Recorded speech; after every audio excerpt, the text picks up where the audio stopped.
Loomadest väga hoolivad inimesed saavad aeg-ajalt kokku ja arutlevad võimaluste üle, mis muudaks neljajalgsete elu paremaks.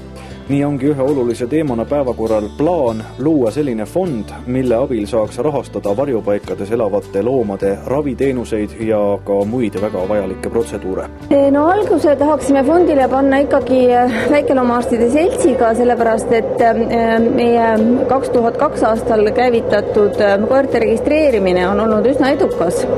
Ja siis me kiibilugajate fondi tegime ka niimoodi, et igast kiibitud koera pealt registreerimistasust läks teatud summa läks sinna fondi, nii et me jätkaksime siis seda süsteemi ja muidugi on kõik annetused ka teretulnud.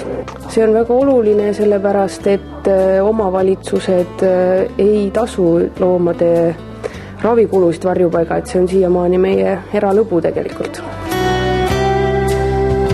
Teise teemana oli aga arutusel vajadus luua lemmikloomaregister ning viia Eesti Vabariigi seadustesse sisse kohustus koduloomi kiibistada.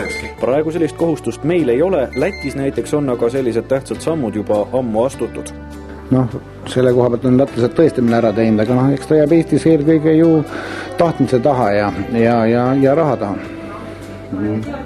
Et valitsejad ei suuda ja ei taha vastu võtta otsuseid, mis oleksid vajalikud. Me saaksime tuvastada siis kõik varjupaika sattunud loomad, saaks nad kiiremini koju tagasi ja saaks ka teada, kes need inimesed on, kes lasevad oma loomad jooksu.